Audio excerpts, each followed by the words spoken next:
Hello again, everybody, and welcome to another Beyond All Reason video.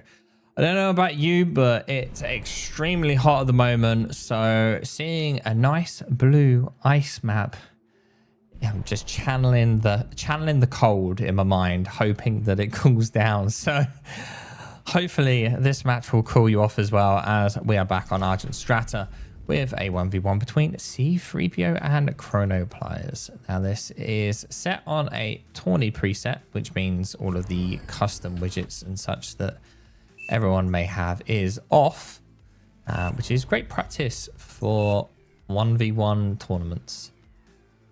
Now we've only seen this match once before, earlier on this week, so we'll see how a higher OS players of C3b0 here plan on playing this map. Now starting bots for Chrono and C3b0 and Chrono actually going a bit of a ballsy play here, going on a single mech start. Now is there really that much in the way of reclaim to push out that? No, but I guess it means he doesn't have to produce as much energy production. But then saying that, he has built 7 windmills already, going double con, triple con start actually. Resbot triple con, quadruple con. Wow, that is a extremely greedy start off of a single max.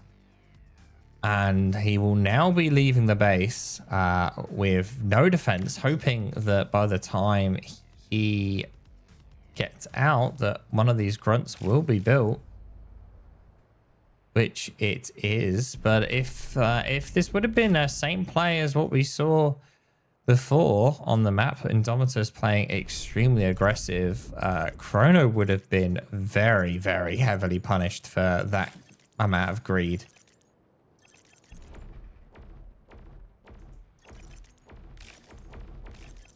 Now, there is a lot of metal to be had on this map. Some places for where you could also build a proxy base. There's all of these triple metal points could make it quite interesting to have another base down here pumping out units from a different angle of attack. Forcing your opponent in a two-front war might be interesting. However, we have yet to see that. C3 slower to expand here, only just leaving this base with his commander, but taking the exact same path, which, to be fair, with how close the mexes are here together, makes sense.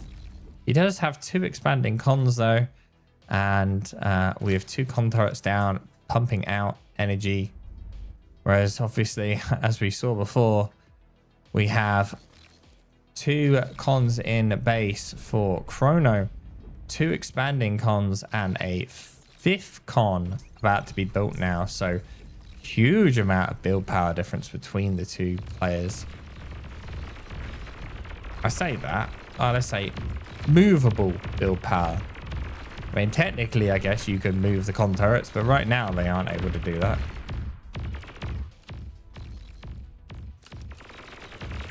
Desperately trying to pick up this constructor, but leaving it with 1% health, 13 health. That is extremely close, but Chrono does not have the nearby units enough to dive that.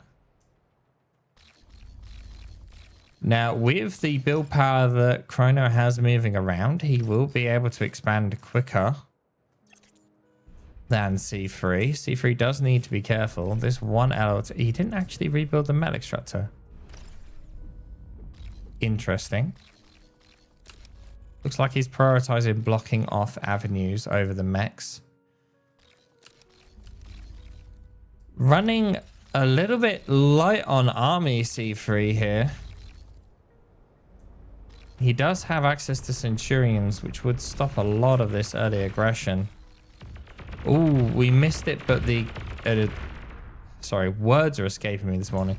The constructor does actually get taken out here, and that will put a delay on the expansion of C3.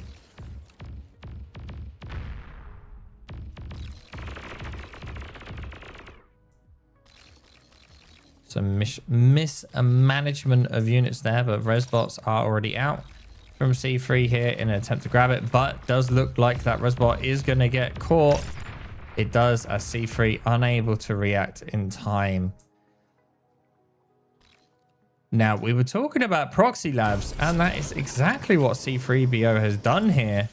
Building a lab on this bottom side here to get more build power out. Due to the amount of time it would take to get one from here all the way over here. So C3 instead building another factory. This is an interesting play. We do actually see Chrono prepping a lot of build power. So maybe we're about to see a lab here from Chrono right in the center of the map. That would be an interesting move. Chrono securing quite a bit of the map here. Really, when you look at it, he's getting like this, which is a lot of it. Or a Centurion attempting to get built. It does come off the lab just in time. And this Centurion, along with the LLT, will be enough to defend the cons and the factory. Does the grunt get past? It does. And that's a bit annoying for C3.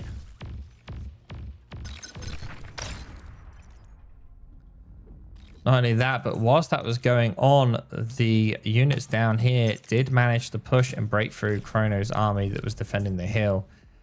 And now Chrono a little bit exposed of his commander at the bottom side here. He's just building some LLTs and some winds, but nothing else. The build power going up here still doesn't look like it's for a purpose. Chrono really struggling with energy production right now. And the build power in the base is still not a single con turret in main base, which is interesting. That twin LLT enough to hold back. Now we're getting to the 8-minute mark. It wouldn't surprise me if we maybe see an air play here by someone soon. Vehicle part coming out from Chrono. No change in main from sorry, C3, a vehicle plant from C3. Chrono has actually just gone for a bot lab on the high ground here. Maybe going to change his central production over to there. Now, with how much metal there is on the map, having multiple factories is not necessarily a bad shout. And we actually see thugs being pumped out. Oh, double factory up here. Damn. Got to be reclaiming the one in base, right? Yes. Base factory being eaten. Pay for that second factory. Army value is advantage C3 right now due to an early Centurion. Not only that, but this pawn army just absolutely eviscerating these grunts. And that is kind of troubling now for Chrono, because with the eating of this factory, there is nothing stopping these guys going straight through into the center. Bugs coming out from Chrono here, pressuring that northern factory, and just at the corner of my eye, I did see an air lab coming out from C3 in the corner of his base. And these guys are trying to look for some value here, trying to find a hole. Air lab also coming out from Chrono here, probably going to drop some Shuris to help defend against this push.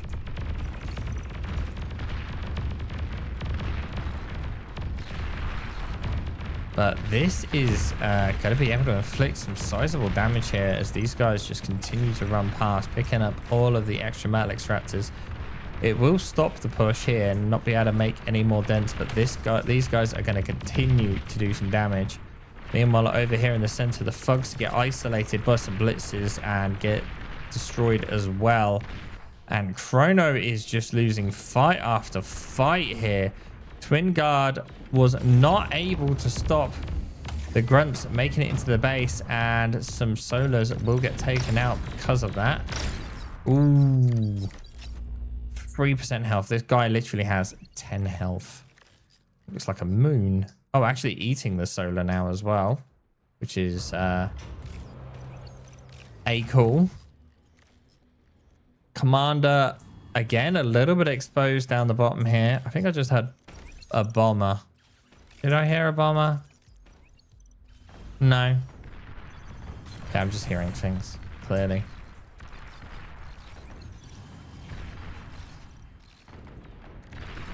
And Chrono had a really good position earlier on in the game. Now it's kind of starting to look a little bit tenuous. Metal extractors are pretty even. Although metal second difference is significant just due to how much the economy scaling that C3b0 has done. He has 24 E converters. Only half of them are currently running. We have that metal number, as you can see there, going plus 12, plus 11. So kind of all over the place. But Chrono pushing with his forces now, though. Trying to make a bit of a dent here. But I can see the C3 at the corner of the screen here is prepping a sizable air transport fleet. So we see here there are 5 air transports already. Over here, this single guy is just dealing with all of the rebuilding that Chrono is attempting to do.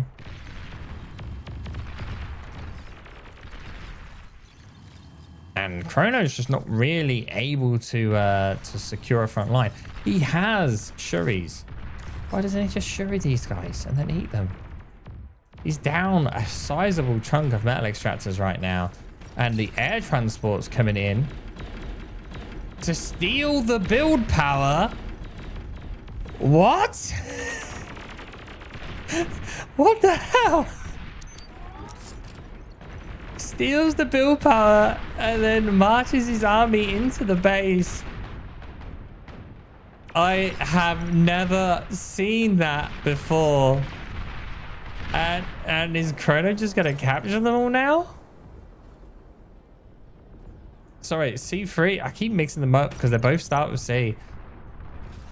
Yeah, there we go. Now he's capturing all the build power. Oh my goodness. C3, that is a ridiculous move. I can't believe it actually managed to play out well.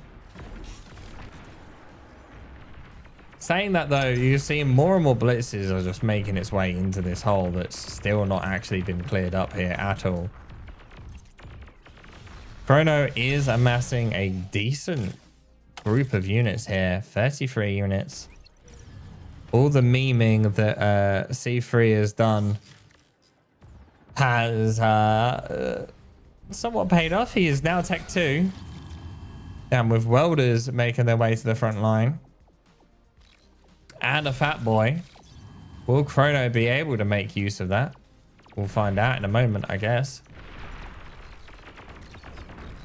Chrono will have just got the alert saying Tech 2 unit detected, and Chrono's commander lagging behind his army here.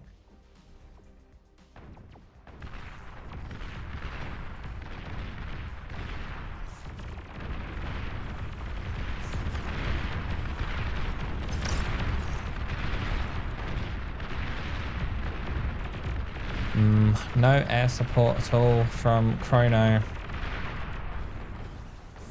He does have numerical advantage. Oh, but Chrono's commander degunning 2 welders. Does he get the 3rd? Chrono degun. Degun, Chrono. Degun. Jeez.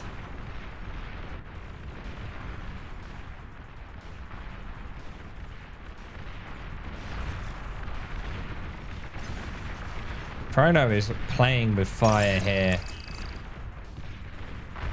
He is he's making moves, that's for certain. Com really needs to be eating this metal.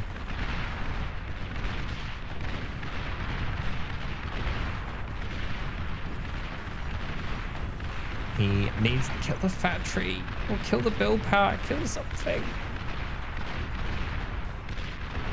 And the factory is... Oh, finally. Factory does go down.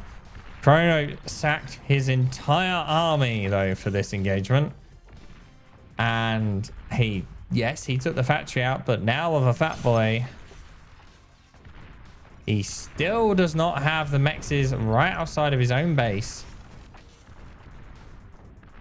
And his side of the map is looking a little bit destitute with a lot of open mexes that have not been recapped. Fat Boy being air transported onto the high ground is going to be extremely difficult for Chrono to deal with here.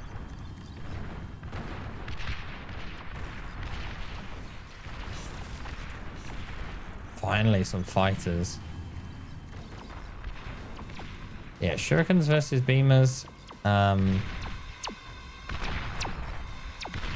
was about to say don't work very well, but that's only if the shurikens actually get shot by the beamers. Will there still be enough damage here to take out the beamers? Yes. The welder afterwards? No. He says as the welder actually gets destroyed. Wow, I was expecting him to lose a lot more there. And interestingly enough here, Chrono and the C3's comms are extremely close to each other. Does Chrono even know that that's up there? No.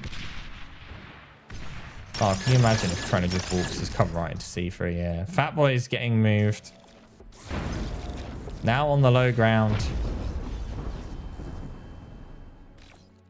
Sheldon's, though, coming out as a retort from Chrono. Please move your Sheldon's back. Yeah, thank you. Meanwhile, is anything being done to clear up this stuff back here? Not really. And C3 knows he has supreme air dominance. And it's just hot dropping this Fat Boy in the most awkward places. And right now, Chrono's building a manticore.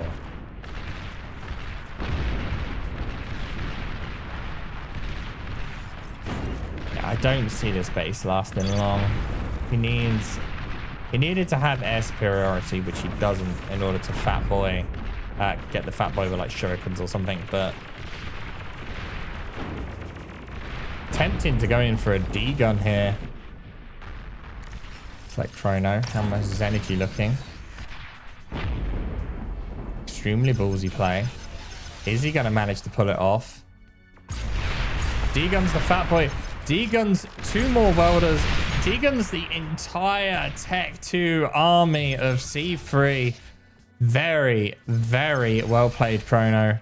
I did not expect you to be able to pull that off, but you did. So very well done. Air being prepped from C3. And still, these mexes have not been recapped. We're talking 2, 4, 5, 6 mexes that are just left there, not being touched. Is there a radar? There is a radar. But you know what would be really good? A radar. Like right here. Maybe even chuck in an air defense or 2. Why not? Just like really annoy him. I'm building LLTs here. He's spotted the mechs now. He knows that there's a thing there. He doesn't. Yeah.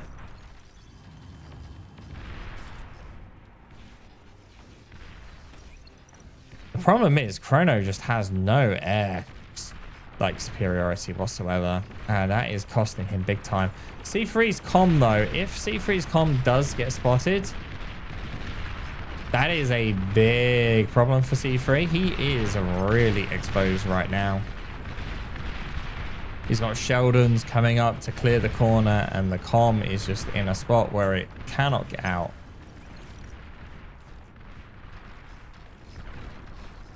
Gunships did deal with the stuff at the bottom. Finally, fighters though from Chrono able to actually deal some air damage here.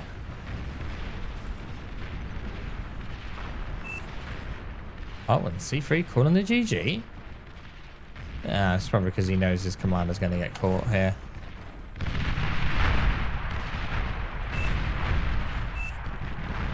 Wow. That D-gun saved Chrono. Battle ended. If it wasn't for that D-gun, Chrono would have lost that massively. That fat boy loss was huge. It would have been interesting to see what would have happened if he actually would have just dropped it in the main base instead. Just dropped it here, take out all of this. That's most of the energy production of Chrono. But yeah, well played. I honestly thought C3 had that in the bag, but C3 ended up having nothing to do with that Sheldon ball. That would have just pushed over here, taken out the commander, and that would have been it. So very well played. Thank you all for watching. Don't forget to do all the YouTube malarkey, and I'll see you all next time.